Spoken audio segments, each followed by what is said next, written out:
الحمدللہ وکفا وسلام علی عبادہ الذین اصطفیٰ اشہد ان لا الہ الا اللہ وحدہ لا شریک لہ واشہد ان محمدا عبدہ ورسولہ صلی اللہ علیہ وآلہ وسلم اما بعد فاعوذ باللہ السمیع العلیم من الشیطان الرجیم من ہمزہ ونفخہ ونفثہ بسم اللہ الرحمن الرحیم وَإِلَى مَدْيَنَ أَخَاهُمْ شُعَيْبًا صدق اللہ العظیم۔ ناظرین کرام، قصص القرآن ہمارے پروگراموں کا سلسلہ جاری ہے، اور اس سلسلے میں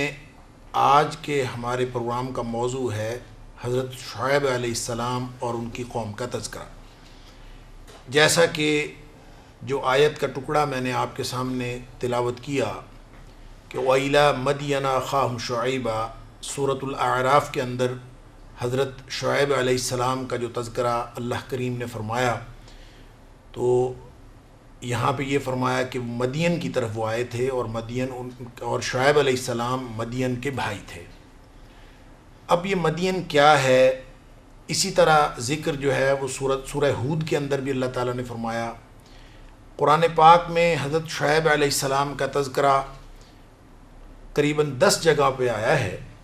اور حضرت شعیب علیہ السلام کو اللہ تعالیٰ نے مدین کی طرف بھیجا، مبعوث فرمایا۔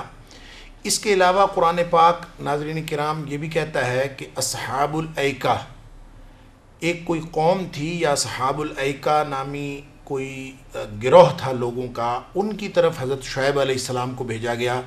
سورۃ العنکبوت کے اندر اور سورۃ الحجر کے اندر، سورۃ الحجر میں اصحاب الایکہ کہا گیا، اور اس کے علاوہ سورۃ الشعراء کے اندر بھی اصحاب الایکہ کا ذکر ہے، اور سورۃ الشعراء میں تو واضح طور پر یہ فرمایا گیا کہ حضرت شعیب علیہ السلام کو اصحاب الایکہ کی طرف مبعوث فرمایا گیا تھا۔ ناظرین کرام، سمجھنے کی بات یہ ہے کہ کیا مدین کی طرف حضرت شعیب علیہ السلام آئے تھے جیسا کہ قرآن نے سورۃ الاعراف اور سورہ ہود میں فرمایا، یا پھر یہ کہ اصحاب الایکہ کی طرف حضرت شعیب علیہ السلام کو مبعوث فرمایا گیا تھا؟ تو اس سلسلے میں مفسرین کرام نے مختلف آراء پیش کی ہیں، جس کا خلاصہ یہ ہے کہ مدین اصل میں ایک قبیلے کا نام تھا، اور یہ قبیلہ یعنی مدین شہر کی طرف نسبت نہیں ہے، بلکہ یہ قبیلے کی طرف نسبت ہے، اور یہ قبیلہ حضرت ابراہیم علیہ السلام کی اولاد میں سے تھا۔ اس قبیلے کو بنو قطورہ بھی کہتے تھے۔ اس کی وجہ یہ بیان کی جاتی ہے کہ تاریخی طور پر حضرت ابراہیم علیہ السلام کی ایک زوجہ محترمہ کا نام قطورہ بھی تھا، اور یہ چونکہ حضرت ابراہیم علیہ السلام کی اس اولاد میں سے تھے جو آپ کی زوجہ قطورہ سے ہوئی، اس لیے ان کو بنی قطورہ بھی کہا جاتا ہے۔ اور حضرت ابراہیم علیہ السلام کی اولاد میں سے ایک بزرگ گزرے تھے، ان کا نام تھا مدین، اور اسی وجہ سے یہ قوم جو تھی یہ مدین کہلائی۔ اور قرآن نے جب اس قوم کا تذکرہ قبیلے کے اعتبار سے کیا تو فرمایا کہ وَإِلَى مَدْيَنَ أَخَاهُمْ شُعَيْبًا، کہ مدین کی طرف ان کے بھائی شعیب علیہ السلام کو مبعوث کیا۔ لیکن جب اصحاب الایکہ کہا ہے تو وہاں حضرت شعیب علیہ السلام کو ان کا بھائی قرار نہیں دیا۔ اس کی وجہ کے بارے میں بھی مفسرین نے مختلف آراء پیش کی ہیں، لیکن ایکہ عربی زبان میں درختوں کے جھنڈ کو کہتے ہیں، یا گھنے جنگل کو، درختوں کا گھنا جنگل ہو تو اس کو ایکا کہا جاتا ہے۔ لہٰذا ایک وجہ تو اس کی یہ بیان کی جاتی ہے کہ جو مدین نامی شہر تھا جس میں یہ قبیلہ آباد تھا، اس قبیلے کے آباد ہونے کی وجہ سے اس آبادی یا اس شہر کا نام بھی مدین کہلایا۔ اس مدین کے ارد گرد اتنے زیادہ باغات تھے اور درختوں کے جھنڈ تھے کہ اس پورے شہر کو اور اس آبادی کو ایکا کہا جانے لگا، اور اس کے رہنے والوں کو اصحاب الایکہ۔ اسی لیے حضرت شعیب علیہ السلام جب مدین کی طرف آئے ہیں تو قبیلے کے اعتبار سے یہ مدین تھے، شہر کا نام بھی مدین تھا، لیکن جو جغرافیائی اس کی حدود تھیں یا جغرافیائی جو اس کی صورتحال تھی، اپنی سرسبزی اور شادابی کی وجہ سے یہ علاقہ ایکا کہلاتا تھا، اور اسی وجہ سے اصحاب مدین کو ہی اصحاب الایکہ کہا گیا ہے۔ اس کی ایک اور وجہ ناظرین کرام مفسرین نے یہ بیان کی ہے کہ ایکا نامی ایک درخت تھا جس کی یہ لوگ پوجا کیا کرتے تھے۔ چونکہ یہ کافر تھے اور بتوں کی پوجا نہیں کرتے تھے بلکہ یہ درخت کی پوجا کرتے تھے جس کا نام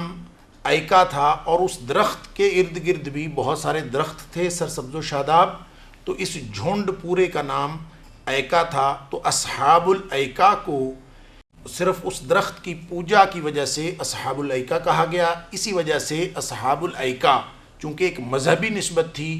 اس لیے حضرت شعیب علیہ السلام کو ان کا بھائی نہیں قرار دیا گیا جب ان کو اصحاب الایکا کے نام سے قرآن نے یاد کیا ہے۔ ہو سکتا ہے یہ بات درست ہو، بہرحال ایک بات جس پہ مفسرین کرام متفق ہیں وہ یہ ہے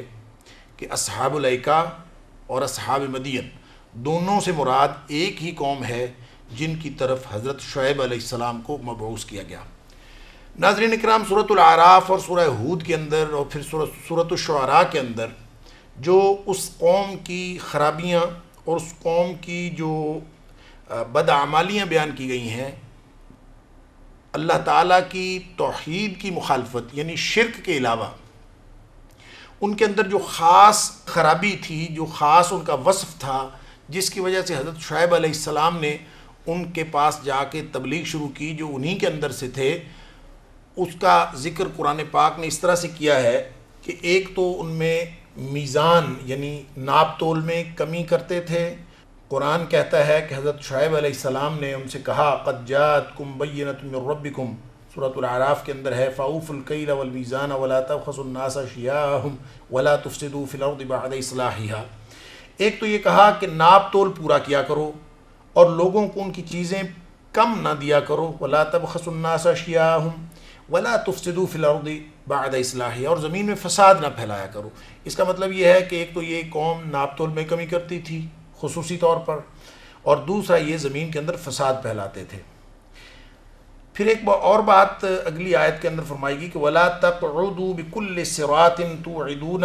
وتصدون عن سبیل اللہ من آمن به وتبغونها عوجا، کہ راستوں پہ نہ بیٹھا کرو، توعدون کہ لوگوں کو تم ڈراتے ہو، وتصدون عن سبیل اللہ اور لوگوں کو اللہ کے راستے سے روکتے ہو، من آمن به وتبغونها عوجا، جو اللہ پر ایمان رکھتا ہے تم ان کو روکنے کے لیے راستوں پہ بیٹھتے ہو، راستوں سے ان کو روکتے ہو۔ ایک تو یہ اس کی تعبیر معنوی ہے کہ لوگوں کے لیے اس طرح کا رویہ رکھنا، اس طرح کی ان کے ساتھ ڈیلنگ کرنا کہ لوگ اللہ وحدہ لا شریک کی بندگی سے باز آ جائیں، یہ اس قوم کا طریقہ تھا۔ ایک تو اس طرح سے روکنا تھا، دوسرا مفسرین نے لکھا ہے کہ وہ باقاعدہ طور پر راستوں پہ بیٹھتے تھے۔ یہ جو فرمایا کہ ولا تقعدوا بكل الصراط، کہ ہر راستے پہ بیٹھا نہ کرو، توعدون اور پھر لوگوں کو ڈراتے ہو۔ تو اس کا مطلب یہ ہے کہ یہ پہلی دفعہ یعنی تاریخ انسانی میں یہ جرم شروع ہوا شعیب علیہ السلام کی اس قوم سے، جن کی طرف حضرت شعیب علیہ السلام اللہ تعالیٰ کی طرف اور اللہ تعالیٰ کی وحدانیت کی طرف اور صراط مستقیم کی طرف رہنمائی کے لیے مبعوث کیے گئے۔ پہلی دفعہ انہوں نے یہ جرم متعارف کروایا کہ راستوں پہ بیٹھ کر لوگوں کو لوٹنا، ان کو ڈرانا دھمکانا، گویا جو رہزنی کا جرم ہے یہ حضرت شعیب علیہ السلام کی قوم کی طرف منسوب ہے۔ جس طرح دیگر بدعمالیاں، حضرت لوط علیہ السلام کا ذکر ہم نے سنا گزشتہ پروگرام میں، اور اسی طرح حضرت ابراہیم علیہ السلام کی قوم جو ہے بت پرستی میں، تو ہر قوم نے کوئی نہ کوئی ایسے جرم کی ابتدا کی جو انہی کے ساتھ خاص ہو گیا۔ تو حضرت شعیب علیہ السلام کی قوم میں ایک تو ناپ تول میں کمی بیشی کرنا، اور اس میں بھی جو اس کی تفصیلات تاریخ کے اندر بیان ہوئی ہیں، علامہ ابن کثیر نے لکھا ہے کہ جب یہ ناپ تول کرتے تھے تو ان کا طریقہ کار یہ تھا کہ انہوں نے مختلف قسم کے باٹ رکھے ہوئے تھے، اور جب یہ لیتے تھے مال تو پھر اور طرح کے باٹ جو بڑے باٹ تھے ان سے تول کر لیتے تھے، اور جب کسی اور کو دینا ہوتا تھا تو اس کی بجائے بڑے باٹ کی بجائے چھوٹے باٹ رکھے ہوئے تھے ان سے تول کے دیتے تھے، تاکہ جب مال لیا جائے تو ان کی طرف مال زیادہ آ جائے، اور جب مال دیا جائے تو وہ لوگوں کی طرف کم جائے۔ تو قرآن نے اسی کو اس طرح بیان فرمایا کہ ولا تبخسوا الناس اشیاءهم، کہ لوگوں کے لیے ان کی چیزیں کم نہ دیا کرو، ان کو کم دیتے ہیں اور واپس جو ہے وہ جب اب لیتے ہیں تو پھر زیادہ لے لیتے ہیں۔ اس کا تذکرہ اللہ تعالیٰ نے سورۃ المطففین میں بھی اس جرم کے حوالے سے کیا ہے کہ ویل للمطففین، جو وزن میں کمی کرتے ہیں ان کے لیے تباہی و بربادی ہے۔ الذین اذا اکتالوا علی الناس یستوفون واذا کالوہم او وزنوہم یخسرون، جب وہ لیتے ہیں تو پورا وزن لیتے ہیں، لیکن جب دیتے ہیں تو پھر وزن میں کمی بیشی کر لیتے ہیں، اس وزن کو کم کر دیتے ہیں۔ یعنی لینے کا پیمانہ اور ہے اور دینے کا پیمانہ اور ہے۔ ایک تو ان کا جرم یہ تھا، اور دوسرا یہ تھا کہ لوگ راستوں میں بیٹھ جاتے تھے، کوئی بھی شخص اگر کوئی مال لے کر گزرتا، کوئی تاجر اگر مال لے کر گزرتا تو اس سے یہ بھتہ لیتے تھے یا اس کو لوٹ لیتے تھے۔ تو گویا رہزنی اور لوٹ مار کے علاوہ جو بھتہ خوری اور غنڈہ ٹیکس ہے، جس کی جدید ترین شکلیں ہم آج دنیا کے اندر دیکھتے ہیں، اس کی ابتدا قوم شعیب سے ہوئی تھی، اور شعیب علیہ السلام نے اپنی اس قوم کو روکنے کے لیے اللہ تعالیٰ کی طرف سے اس ڈیوٹی کو سر انجام دیا، اور آپ نے اس قوم کو جا کے پہلا پیغام دیا کہ قد جاءتکم بینۃ من ربکم، کہ اے میری قوم، تمہارے پاس رب کی طرف سے، تمہارے پالنہار کی طرف سے کھلی نشانی، واضح نشانی آ چکی ہے۔ اب جو حضرت شعیب علیہ السلام کا بیان ہے، اس سے تو ناظرین کرام یہی محسوس ہوتا ہے کہ حضرت شعیب علیہ السلام کو کوئی معجزہ عطا ہوا ہوگا کہ آپ نے ان کے سامنے وہ معجزہ رکھا جس کو بینہ یعنی کھلی نشانی کہا۔ اللہ تعالیٰ کی وحدانیت کی طرف جو دعوت ہے نبی کی، اگرچہ بجائے خود وہ ایک واضح اور روشن دلیل ہوا کرتی ہے، لیکن بعض اوقات اللہ تعالیٰ اپنے انبیاء کی صداقت کے اظہار کے لیے ان کو معجزے بھی عطا فرما دیتا ہے۔ لہٰذا ہو سکتا ہے کہ حضرت شعیب علیہ السلام کو اللہ تعالیٰ کی طرف سے کوئی معجزہ بھی عطا ہوا ہو جو آپ نے اس قوم کے سامنے اپنی صداقت کے اظہار کے لیے رکھا ہو، لیکن قرآن پاک کے اندر ناظرین کرام اس معجزے کا یا اس طرح کی کسی بات کا کوئی تذکرہ نہیں ملتا۔ لیکن اتنی بات ضرور ہے کہ حضرت شعیب علیہ السلام نے جب اپنی دعوت کا آغاز فرمایا تو یہ بات ان کو واضح طور پر فرمائی، قد جاءتکم بینۃ من ربکم، کہ تمہارے پالنہار کی طرف سے تمہارے پاس روشن دلیل آ چکی ہے۔ تو روشن دلیل آنے کے بعد اگر کوئی شخص نہ مانے تو اللہ کی تاریخ یہ ہے کہ اللہ کا قانون یہ ہے، اور انسانوں کی تاریخ یہ ہے کہ ان کے اوپر پھر حجت تمام ہو چکی ہوتی ہے اور پھر اللہ کا عذاب نازل ہو جاتا ہے۔ لیکن حضرت شعیب علیہ السلام نے تبلیغ کا آغاز کیا اور ان کو ان کی بدعمالیوں سے روکا، ناپ تول میں کمی کرنے سے روکا، اور ان کو یہ بھی کہا کہ تم لوگ یہ راستوں پہ نہ بیٹھا کرو اور لوگوں کو ڈرایا نہ کرو۔ اور جو اگلی بات تھی کہ وہ قوم کے وہ سارے سردار جو تھے وہ مل کے جو بھی ایماندار لوگ تھے ان کو واپس لانے کی کوشش کیا کرتے تھے، یعنی معنوی دلائل کے ساتھ بھی اور بحث و مباحثہ کے ساتھ بھی، اور ظاہری طور پر اپنی قوت کا اظہار کر کے ان کو واپس لانے کی کوشش کرتے تھے۔ اور سورۃ الاعراف کے اندر اللہ تعالیٰ نے اس کا تذکرہ فرمایا ہے کہ جب حضرت شعیب علیہ السلام کی دعوت ان تک پہنچی اور انہوں نے یہ کہنا شروع کر دیا کہ قال الملأ الذین استکبروا من قومہ، جو متکبرین تھے جنہوں نے تکبر کیا، اور تکبر کیا ہوتا ہے؟ رسول اللہ صلی اللہ علیہ وآلہ وسلم کی ہوئی تعریف کے مطابق تکبر یہ ہے بطر الحق و غمت الناس، حق کا انکار کر دینا اور لوگوں کو حقیر سمجھنا، یہ ہے اصل میں استکبار اور تکبر۔ تو جو لوگ استکبار یا تکبر میں مبتلا ہوئے، ان سرداروں میں سے جو مدین کے سردار تھے، حضرت شعیب علیہ السلام کی قوم کے سردار تھے، تو انہوں نے اپنے اس تکبر کی بنیاد پر یہ کہنا شروع کر دیا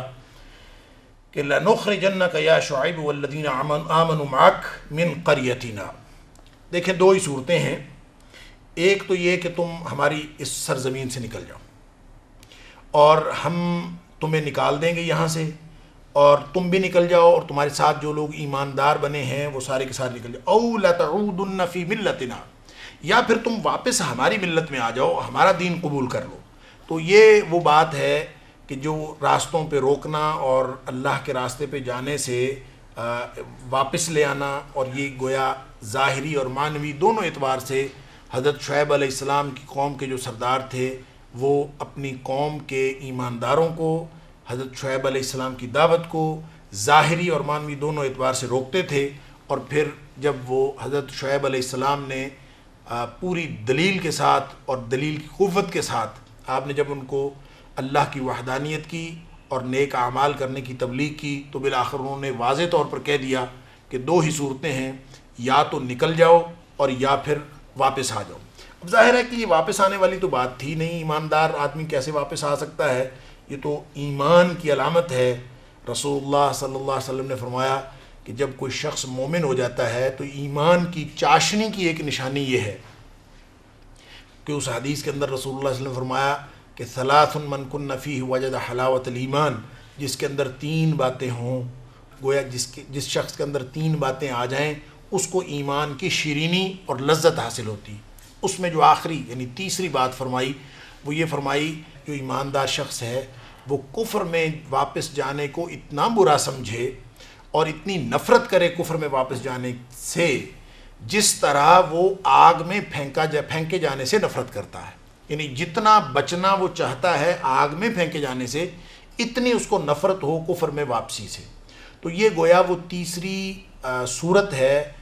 ان 3 میں سے ایک صورت ہے کہ اگر کسی شخص کے اندر آ جائے تو اس کو ایمان کی لذت اور حلاوت نصیب ہوتی ہے۔ تو حضرت شعیب علیہ السلام اور آپ کے جو ساتھی ایماندار مومنین، یہ کیسے ممکن تھا کہ وہ واپس چلے جائیں؟ اس لیے حضرت شعیب علیہ السلام نے واضح طور پر کہہ دیا کہ ہمارا واپس جانا اس کا تو کوئی امکان نہیں،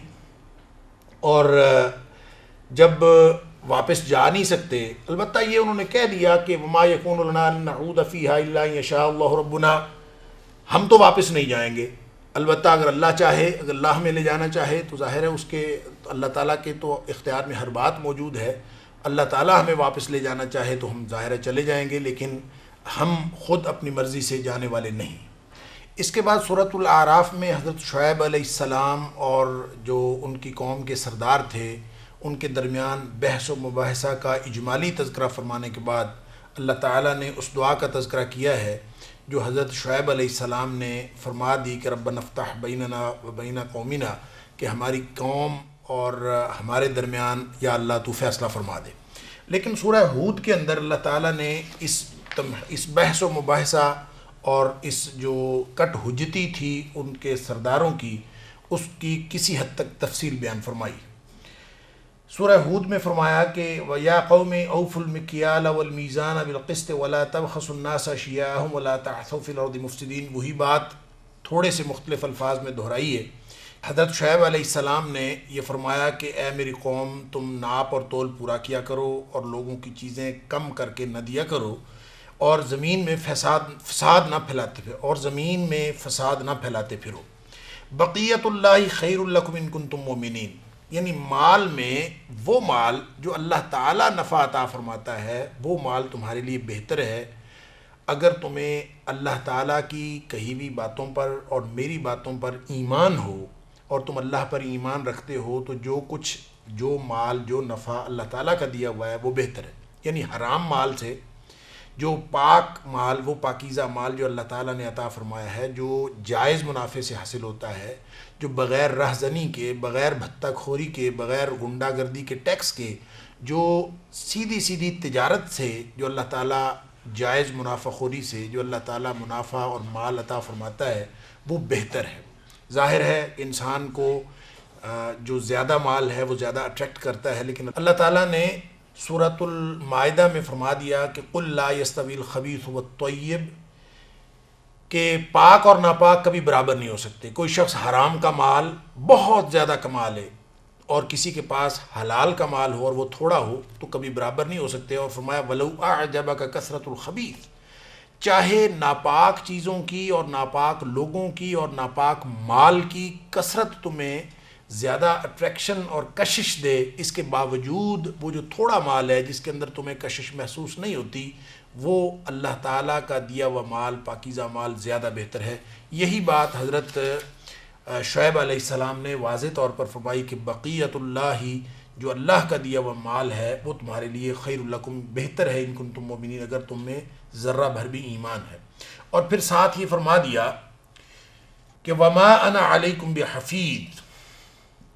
کہ میں تو تمہارا نگہبان نہیں ہوں، میں تو تمہاری نگرانی نہیں کر سکتا۔ اب حلال اور حرام کے بارے میں تم خود اپنے اعمال کے ذمہ دار ہو، لیکن حضرت شعیب علیہ السلام کی اتنی ہمدردانہ اور اتنی جو ناصحانہ گفتگو تھی، اس کے مقابلے میں وہ جو سرداران قوم تھے انہوں نے حضرت شعیب علیہ السلام کی اس بات کا، آپ کی تبلیغ کا، آپ کی نصیحت کا مذاق اڑایا۔ اور سورہ ہود میں اللہ تعالیٰ فرماتے ہیں قالوا یا شعیب اصلاتک تأمرک ان نترک ما یعبد آباؤنا او ان نفعل فی اموالنا ما نشاء انک لانت الحلیم الرشید. عجیب و غریب کٹ حجتی کی اور باقاعدہ تمسخر اڑانا شروع ہو گئے کہ اے شعیب، تو جو نمازیں پڑھتا ہے اور جو تو عبادت کرتا ہے اپنے اللہ کی، کیا تیری نماز اس بات سے روکتی ہے کہ ہم ان چیزوں کی بندگی چھوڑ دیں جن کی ہم اپنے آباء و اجداد کی بندگی کرتے ہیں، ان کی ہم بندگی چھوڑ دیں؟ جو جس چیز کی بندگی ہمارے آباء و اجداد کرتے رہے، کیا تو یہ چاہتا ہے اور تیری نماز اس بات سے روکتی ہے کہ ہم اس کی بندگی کو چھوڑ دیں، اور یہ کہ ہم اپنے اموال میں جو ہم چاہتے ہیں وہ ہم نہ کر سکیں؟ یعنی آپ کی نماز، جو آپ نماز پڑھتے ہیں اور آپ جو عبادت کرتے ہیں، وہ اس بات سے روکتی ہے کہ ہمارے مال اور ہمارے اپنی مرضی، ہم اپنی مرضی استعمال نہیں کر سکتے، اپنا حق نہیں استعمال کر سکتے اپنے کمائے ہوئے مال کے اندر. گویا یہ تیری نماز جو ہے وہ اس بات سے ہمیں روکتی ہے. انک لانت الحلیم الرشید، تو ہے تو بڑا بھلا معلوم ہوتا اور تو ہے تو بڑا اچھا آدمی اور نرم بھی ہے، لیکن بظاہر تو بڑا بھلا اور سیدھے راستے والا آدمی محسوس ہوتا ہے، لیکن بات تو عجیب و غریب کرتا ہے کہ تو یہ اپنے مالوں میں ہم اپنی مرضی سے تصرف نہیں کر سکتے، اور اپنے آباء و اجداد کے قائم کیے ہوئے دین اور اپنے آباء و اجداد کے جو ٹرینڈ سیٹ کیے ہوئے عبادت کے، ہم ان کے پیچھے نہیں چل سکتے. یہ عجیب و غریب تیری بات. حضرت شعیب علیہ السلام نے ان کی اس کٹ حجتی کے مقابلے میں پھر فرمایا کہ قال یا قوم ارائیتم، یعنی ان کے تمسخر پر تمسخر نہیں اڑایا، مذاق نہیں کیا. حضرت موسیٰ علیہ السلام نے اپنی قوم سے کہا تھا، سورہ بقرہ کے اندر اس کا تذکرہ ہے کہ حضرت موسیٰ علیہ السلام نے اپنی قوم سے کہا کہ تم گائے ذبح کرو. اب ایک جھگڑا پڑ گیا تھا، اور جھگڑا تھا قاتل اور مقتول کا، اور اس مقتول کا پتہ لگانے کے لیے حضرت موسیٰ علیہ السلام نے اپنی قوم کے لوگوں کو کہا کہ گائے ذبح کرو. تو انہوں نے یہ سمجھا کہ یہ مذاق کر رہا ہے، اس لیے کہ جو قاتل اور مقتول کا معاملہ ہے اس کے ساتھ گائے ذبح کرنے کا کیا مسئلہ. تو اس لیے انہوں نے یہ شک کا اظہار کیا اور اس گمان کا اظہار کیا. تتخذنا ہزوا، قرآن کہتا ہے. تو حضرت موسیٰ علیہ السلام نے جواب دیا کہ اعوذ باللہ ان اکون من الجاہلین، میں اللہ کی پناہ پکڑتا ہوں اس بات سے کہ میں جاہلوں میں سے ہو جاؤں. اس کا مطلب یہ ہے کہ مذاق اڑانا اور تمسخر اڑانا جاہلوں کا کام ہے. اب ان لوگوں نے جو سرداران قوم تھے شعیب علیہ السلام کی قوم کے، انہوں نے تو حضرت شعیب علیہ السلام کی نماز کا مذاق اڑا دیا، لیکن اس مذاق سے، یعنی اگرچہ انہوں نے مذاق اڑایا اور حضرت شعیب علیہ السلام پوری سنجیدگی سے اپنی تبلیغ جاری رکھے ہوئے ہیں، لیکن اس مذاق سے ایک بات ناظرین کرام واضح ہوتی ہے، اور وہ یہ ہے کہ نماز واقعتاً برائیوں سے روکتی ہے. اور انہوں نے اگرچہ یہ بات تمسخر اڑاتے ہوئے کہی کہ حضرت شعیب علیہ السلام اور آپ کی قوم کے لوگ چونکہ نمازیں پڑھتے تھے اور نمازیں ہی دیگر بدعمالیوں سے روکتی ہیں، تو انہوں نے بات اگرچہ مذاق سے کہی، لیکن اس کو پوری سنجیدگی سے اگر لیا جائے تو بات اصلاً تو یہی ہے کہ جو شخص نماز پڑھتا ہے وہ کبھی ناپ تول میں کمی نہیں کر سکتا. جس کی نماز صحیح ہے، جس کا اللہ تعالیٰ کے ساتھ رابطہ درست ہے، اس کو کبھی ناپ اور تول میں فریب کاری سے کام نہیں لینا چاہیے، اور وہ اس طرح کے سارے کاموں سے بچتا ہے. جس کی نماز صحیح ہے گویا اس کے اعمال بھی صحیح ہیں، اور جو نماز پڑھنے کے باوجود اعمال کے اندر اور دیگر اعمال میں اور معاملات میں گڑبڑ کرتا ہے، اس کا مطلب ہے اس کی نماز صحیح نہیں ہے اور اس کا نماز میں اللہ تعالیٰ کے ساتھ رابطہ درست نہیں ہے. حضرت شعیب علیہ السلام نے پوری سنجیدگی کے ساتھ اس کے مقابلے میں قال یا قوم ارائیتم ان کنت علی بینۃ من ربی ورزقنی منہ رزقا حسنا، یعنی نصیحت اور تبلیغ اور جو نرمی اور پھر انتہا درجے کی مخالفت کے باوجود جو اپنا جو حلم ہے اور جو بردباری ہے، اس کی مثال حضرت شعیب علیہ السلام نے قائم فرما دی. اور ناظرین کرام، یہ جو قرآن پاک نے تو دلائل دیے ہیں بہت اختصار اور اجمال کے ساتھ حضرت شعیب علیہ السلام کے بارے میں، لیکن مفسرین نے لکھا ہے کہ حضرت شعیب علیہ السلام اپنی گفتگو، اپنی تبلیغ اور ناصحانہ جو کلمات ہیں اور اس کا جو انداز ہے اور اس کا جو طریقہ کار ہے، اس وجہ سے تمام انبیاء کے اندر خطابت کے اندر نمایاں نظر آتے ہیں. اس لیے حضرت شعیب علیہ السلام کا لقب تھا خطیب الانبیاء، یعنی مفسرین نے یہ لقب بیان کیا ہے کہ ان کو خطیب الانبیاء کے نام سے یاد کیا جاتا ہے کہ حضرت شعیب علیہ السلام کا خطبہ انتہائی مؤثر اور بلیغ ہوتا تھا۔ ناظرین کرام، یہاں پروگرام کا وقت ختم ہوا چاہتا ہے، انشاءاللہ اگلے پروگرام میں یہیں سے گفتگو کا آغاز کریں گے، اور حضرت شعیب علیہ السلام کی قوم پر اللہ کا عذاب کیسے آیا، یہ ان کی کٹ حجتی کس طرح اختتام پذیر ہوئی، حضرت شعیب علیہ السلام نے ان کی کٹ حجتی کے مقابلے میں کس طرح دلائل دیے، اور بالآخر ان کی اس قوم کی سرکشی اور تمرد جو ہے وہ اللہ کے عذاب کا باعث بنا، اس کا تذکرہ انشاءاللہ اگلے پروگرام میں کریں گے۔ تب تک کے لیے اجازت دیجیے، اللہ حافظ، السلام علیکم ورحمۃ اللہ وبرکاتہ۔